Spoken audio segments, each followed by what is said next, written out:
Deuxième match de championnat et deuxième victoire pour les Verts, ce coup-ci à domicile contre Clermont, 3 buts à 1, une victoire maîtrisée une nouvelle fois pour les joueurs de Yann Catro. Bonjour et bienvenue sur la chaîne du Viking Vert pour le débrief de ce match et de cette belle victoire une nouvelle fois. 2 sur 2, ça fait 6 points sur 6 possibles, le début de saison commence bien, il va falloir continuer d'enchaîner, la lancée est bonne, le jeu et la maîtrise tactique est intéressante. N'hésite pas à t'abonner, liker la vidéo et bien entendu me donner en commentaire ton homme du match et me dire ce que tu as pensé de la rencontre en général. On va commencer par bien sûr Joao Ferreira, ce sont des images que l'on n'aime pas voir sur un terrain de foot. Après le scanner est rassurant pour le moment, on va attendre d'avoir d'autres informations bien sûr, mais il était conscient quand il est parti de Geoffroy Guichard. Voilà, un gros choc à la tête et on l'a vu immobile sur le terrain, ça fait toujours froid dans le dos, ce genre d'image, on n'aime pas les voir.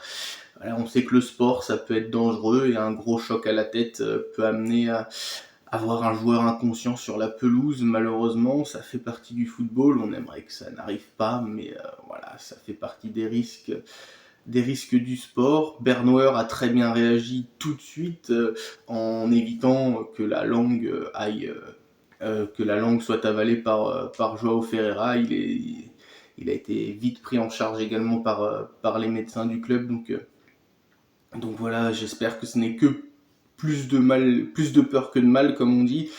Mais voilà, c'est des images que l'on n'aime pas voir, donc du coup ça a fait qu'il y a eu beaucoup de temps additionnel. Mais bon, quand ça se passe ce genre de choses, le sport est un peu...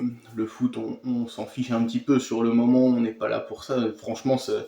Franchement, j'ai eu très peur pour le Portugais. C'était très impressionnant. Il est arrivé très vite. Les deux joueurs se sont cognés dedans. Alors franchement, comme il n'y a pas eu de ralenti de beIN Sport, j'ai pas revu l'image. Et puis on n'a pas envie de les revoir.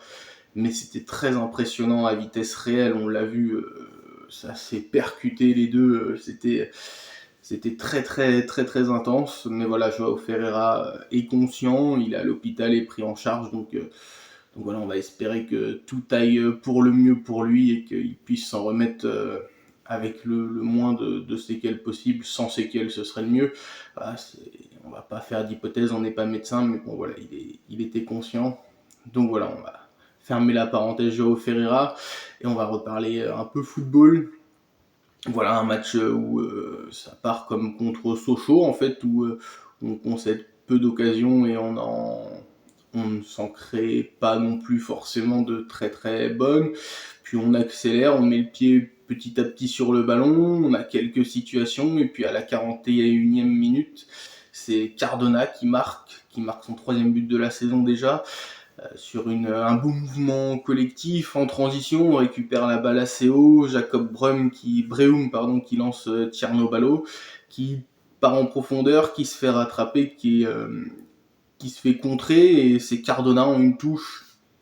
Le but du joueur en confiance, entrée de surface, il frappe pied gauche, donc mauvais pied, et il met un ballon, un très beau but, la frappe à ras de terre, petit filet, ça fait 1-0 pour les Verts. Et ce sera comme ça jusqu'à la pause. On a eu quelques balles de break directement.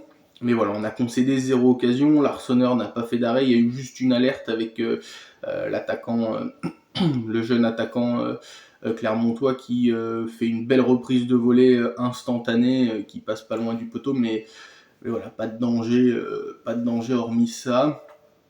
Et puis en deuxième mi-temps, on repart sur les mêmes bases. On joue bien, on joue plus haut, on étouffe un peu Clermont qui ne trouve vraiment aucune solution et qui sort de moins en moins la balle. Et on était de mieux en mieux dans ce match. Et puis sur corner, alors un corner qui semblait pas très bien tiré, mais vous savez, Cardona au premier poteau qui arrive toujours à venir nous dévier les ballons, il dévie et Tierno Ballo qui reprend juste dans les 5,50 et ça fait 2-0. C'est le premier but de Tierno Ballo, on l'a vu tout sourire d'avoir marqué. Et les joueurs qui célèbrent tous ensemble, ça fait 2-0 et on voit mal comment Clermont peut revenir dans ce match. Et à la 75e minute, c'est Breum qui inscrit le 3-0.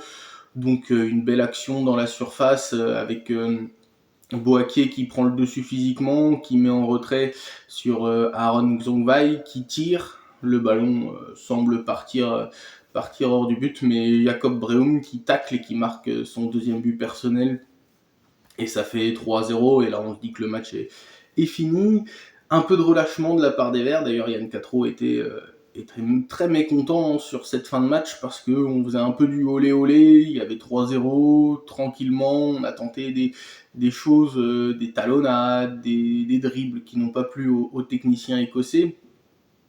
Et d'ailleurs on prend un but sur une ouverture en profondeur, on lâche un peu le marquage, l'ailier clermontois qui va vite et qui ajuste très bien Gauthier Larsonneur. Ça fait 3-1, et après on s'est fait peur parce que Larsonneur a dû sortir une belle parade, il y a eu des corners. On s'est fait un petit peu peur sur la fin de match. Si Larsonneur sortait pas la parade, ça faisait 3-2 et on aurait peut-être ressorti les vieux démons. L'ensemble du match a été quand même globalement dominé et maîtrisé par nos Stéphanois. C'est sûr qu'à 3-0, il y a toujours un petit peu de relâchement. En plus, vous savez, il y a toujours le public qui fait des olé olé à chaque passe. Et du coup, des fois, dans la tête d'un joueur, et du coup, forcément, on tente des choses improbables. D'ailleurs, on a fait des pertes de balles qui n'avaient pas eu lieu quand il y avait 0-0. Un relâchement, Aaron Xongwai encore qui s'est pas mal relâché, comme face à Sochaux, où on a eu cette impression d'un peu de facilité pour le Hongrois. Attention à ça, parce qu'à 0-0, on ne pourra pas se le permettre, ce genre de relâchement. Mais sinon, c'était encore une fois, on a été largement dominateur. Un truc qui est révélateur, c'est avant le 3-0, on n'a rien concédé en fait. Larsonneur a eu un match véritablement tranquille. C'est vraiment dommage de ne pas être venu avec un clean sheet encore une fois, parce qu'on voit qu'il y a une défense qui est solide. Nahir et le Cardinal, le pauvre attaquant de Clermont, il s'est fait balader de partout. Bernauer est passé de milieu défensif à latéral gauche. Mention très spéciale à lui parce que dans les conditions dans lesquelles ça s'est fait, il a vachement bien tenu son rôle. Il a été très bon en latéral gauche. Kevin Pedro, du coup, ça l'a fait repasser à droite. Et on voit que c'est son poste. Il a apporté beaucoup plus offensivement. Il aurait pu marquer le but du 4-0. Il a été un peu gourmand là-dessus, mais bon, ça se tentait également. On peut pas lui en vouloir. Il était bien placé. Un très bon match solide encore de Kevin Pedro. Il dégage une grosse sérénité, une grosse maturité, puis il est très puissant, notre jeune latéral droit, et franchement il fait une partition encore très bonne. Il y a eu avec Xongwai qui a fait son match jusque dans les 10 dernières minutes où il s'est vachement relâché, mais dans l'équilibre tactique, quand nos latéraux montent, c'est lui qui fait les compensations. Il est intéressant aussi offensivement, il délivre une passe décisive à Breum. Svetlin qui est rentré, je demande à revoir parce que franchement je pense qu'il y a quelque chose aussi chez ce joueur, un peu plus box-to-box que Xongwai, un peu plus porté vers l'avant. D'ailleurs il a mis à contribution Guy Varche, le gardien clermontois d'entrée avec une belle frappe, une belle montée. Voilà, on sent qu'il y a du potentiel chez ce joueur, peut-être un petit peu trop dribbleur à certains moments, Svetlin, mais il perd quelques ballons. C'était intéressant. Boaki a fait son match, il a fait des retours défensifs importants. Breum, il a mis du temps à se mettre dedans, Breum, mais dès qu'il était dedans, il a fait des passes lumineuses. À un moment donné, en retour défensif, suite à un coup franc, il fait un contrôle magnifique et la relance derrière est parfaite. Enfin, franchement, il va nous éblouir, Jacob Breum, tout le long de la saison, je pense. Tierno Ballo qui fait son match, un peu de faute sur ses pressings des fois, un peu de faute sur ses pressings, c'est dommage, mais sinon il a fait encore une belle partition, il a fait mal à Clermont en profondeur, et puis Cardona qui a été peut-être le plus remuant devant, sans doute mon homme du match, parce qu'il débloque la situation, parce qu'il est dans beaucoup de coups, il multiplie les courses, on sent qu'il est en forme, Cardona, on sent qu'il est heureux. Ça fait plaisir de le revoir comme ça, parce qu'il a été un peu l'ombre de lui-même pendant quasi 2 ans maintenant. Et de le revoir jouer à ce niveau-là, il est peut-être dans une position aussi qui lui convient bien, il a la confiance du coach, on sait que c'est le joueur qui est à l'affectif, qui aime bien, qui est à l'affectif, c'est quelqu'un qui a besoin de ça pour s'exprimer, il a besoin également d'être en pleine possession de ses moyens. J'y croyais pas trop à Cardona au début. Je me suis dit ça va peut-être faire partie des joueurs qui vont partir. Finalement, il est dans l'équilibre de l'équipe, il a fait ses 2 matchs très bons. Il faut qu'il continue comme ça. Physiquement, il est au top. Les entrées, Cassias, c'est lui sur le marquage du but. C'est un jeune joueur, donc on va pas lui jeter la pierre. Mais voilà, le marquage sur le but, il a lâché un peu, il a voulu jouer le hors-jeu et il s'est fait avoir tout simplement. Là, une rentrée un peu discrète, même s'il il est bien revenu contrer 1 ou 2 frappes, mais bon, ils sont rentrés à la fin. Svetlin, on en a déjà parlé, et puis Davitashvili qui fait une bonne entrée, ça c'est bien. Je pense que Davitashvili, si on pouvait le garder comme ça en joueur un peu super sub pour pouvoir débloquer une situation en fin de match, si on fait match nul, ça peut être très intéressant. Il peut rentrer largement dans la rotation devant. Je pense que dans ce système de jeu-là, il peut s'épanouir.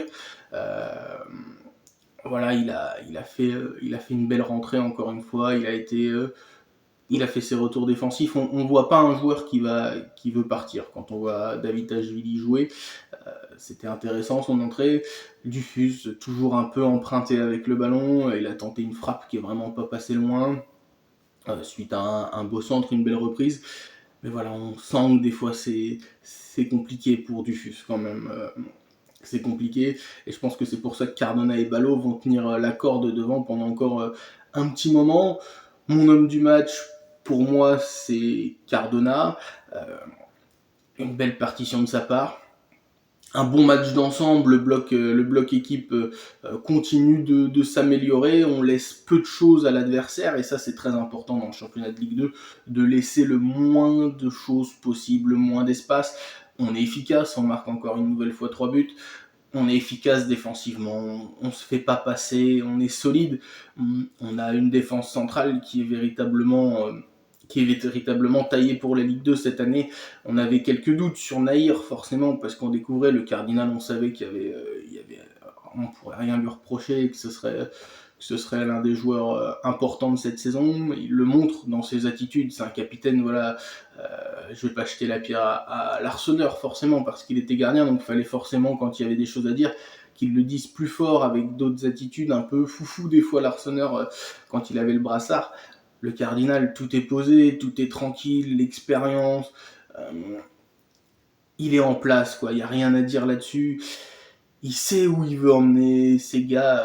Le Cardinal, Nahir, il l'a dit en conférence de presse, il l'a super bien accueilli. Voilà, c'est quelqu'un qui est fait pour être capitaine, le Cardinal, dans cet effectif, dans ce groupe. Et je pense qu'il est écouté des plus jeunes.